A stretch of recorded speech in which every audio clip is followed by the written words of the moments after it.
महाराष्ट्र में मचे सियासी घमासान के बीच मुख्यमंत्री उद्धव ठाकरे ने अपने सामान के साथ सरकारी आवास वर्षा बंगला छोड़ दिया है। उनका सामान सरकारी आवास से मातोश्री शिफ्ट किया गया। सरकारी आवास से निकलते वक्त सीएम ने वहां मौजूद लोगों को अभिवादन भी किया। महाराष्ट्र सरकार में मंत्री आदित्य ठाकरे भी अपनी मां रश्मि ठाकरे और भाई तेजस ठाकरे के साथ सरकारी आवास से निकले। जाते वक्त उन्होंने कुछ नहीं कहा और केवल मुस्कुराते हुए निकल गए।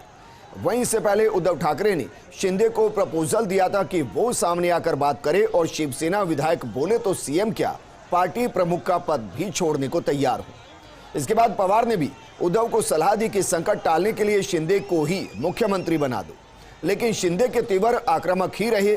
वो गठबंधन से बाहर होने की शर्त पर ही अड़े हुए हैं। जब उद्धव ने फेसबुक लाइव पर शिंदे को सामने आकर बात रखने का ऑफर दिया तो शिंदे ने ट्वीट का जवाब दिया और लिखा कि गठबंधन बेमेल है और इसमें शिवसेना कमजोर हो रही है। कांग्रेस और राकापा मजबूत हो रहे हैं। इस गठबंधन से बाहर आना जरूरी है और महाराष्ट्र के हित में फैसला लेना ही होगा। और यह तस्वीर हम आपको दिखा रहे हैं। तस्वीरें मुख्यमंत्री आवास से मातोश्री पहुंचने के दौरान की तस्वीरें, जहां शिव सैनिक फूलों की बारिश करते हुए अपने नेता के साथ खड़े नजर आए सड़कों पर।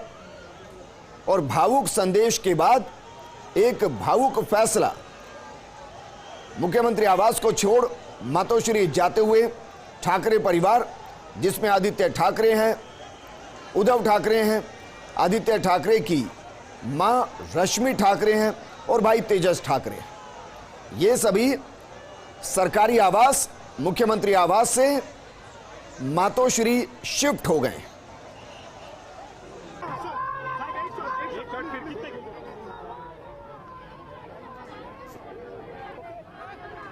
तो ये दो तस्वीरें हम आपको दिखा रहे हैं। एक तरफ अभी तक के महाराष्ट्र के मुख्यमंत्री उद्धव ठाकरे, क्योंकि उन्होंने आवास छोड़ा है, मुख्यमंत्री की कुर्सी नहीं छोड़ी, और दूसरी तरफ एकनाथ शिंदे विधायकों के साथ, जिनको ऑफर की गई है कि चलिए आइए आप कुर्सी पर बैठिए, मैं कुर्सी से हट जाता हूं, लेकिन उन्होंने कहा नहीं, यह सवाल कुर्सी का नहीं है, यह सवाल महाराष्ट्र का है, यह सवाल शिव सैनिकों का है, यह सवाल बाला साहेब ठाकरे की आइडियोलॉजी का है, यह सवाल हिंदुत्व का है। और इसलिए वो कुर्सी नहीं, वो चाहते हैं कि शिवसेना बीजेपी के साथ गठबंधन में आकर सरकार बनाए।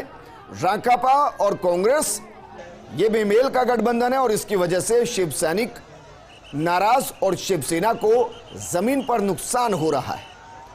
फेसबुक लाइव के जरिए जो संदेश उद्धव ठाकरे ने दिया, उसका जवाब ट्विटर की चिड़िया के जरिए शिंदे ने उद्धव ठाकरे तक पहुंचा दिया। और ये देखिए आदित्य ठाकरे, जिन पर शिंदे ने आरोप लगाया कि लगभग सभी मंत्रालय के ऊपर वही है, और अगर वही सारे मंत्रालय संभाल रहे हैं तो फिर मंत्रिमंडल की जरूरत क्या। कैसे सभी का आभार व्यक्त करते हुए आदित्य ठाकरे, ठाकरे परिवार की जनरेशन में नए चेहरे। हालांकि सियासत में उनको एंट्री लिए ज्यादा वक्त नहीं हुआ और उस एंट्री के बीच में इस तरीके का गच्चा आएगा यह सोचा भी नहीं होगा। यह तो उद्धव ठाकरे ने भी नहीं सोचा होगा कि जो बाला साहेब की शिवसेना है, जिसमें बाला साहेब के कहने पर शिव सैनिक मर मिटने को तैयार हुआ करते थे, उनकी विरासत को संभालते हुए उद्धव ठाकरे के खिलाफ कोई और नहीं, शिव सैनिक ही खड़े हो जाएंगे, उनके ही विधायक खड़े हो जाएंगे, उनके ही मंत्री खड़े हो जाएंगे।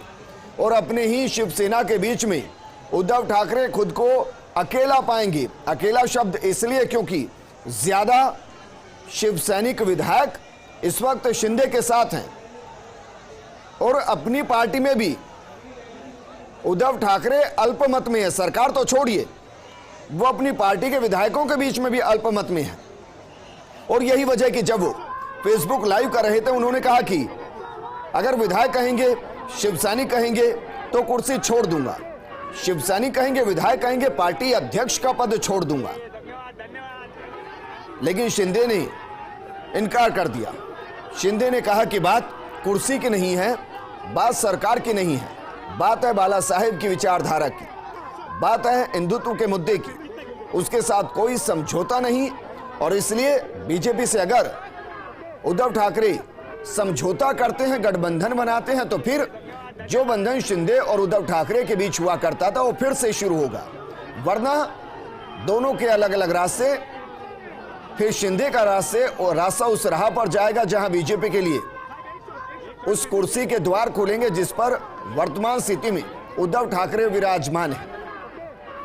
हालांकि जिस तरीके से महाराष्ट्र चुनाव के परिणाम आए थे, उस दौरान किसी को अंदाजा नहीं था कि बीजेपी और शिवसेना, जो नेचुरल अलायंस एक दूसरे के छोटे भाई और बड़े भाई की भूमिका में, वो बहुमत की सरकार आने के बावजूद अलग अलग होंगे और अलग होकर शिवसेना उन पार्टियों के साथ गठबंधन करेगी जिनके खिलाफ चुनाव लड़कर वो जीते। हालांकि 2.5 साल का वक्त बहुत होता है। ये सवाल तो एकनाथ शिंदे से भी पूछा जाएगा कि 2.5 साल आप सत्ता में रहे हैं, क्या उस दौरान बाला साहेब की याद नहीं आई? क्या उस दौरान हिंदुत्व की याद नहीं आई? क्या उस दौरान उस विचारधारा की बात याद नहीं आई जिसका जिक्र आज किया जा रहा है? क्योंकि सियासत में 2 तरह के चेहरे होते हैं, एक वो चेहरा जो पब्लिक के सामने होता है और एक वो चेहरा जो पर्दे के पीछे होता है। अमूमन सियासत में दूसरा चेहरा मायने रखता है।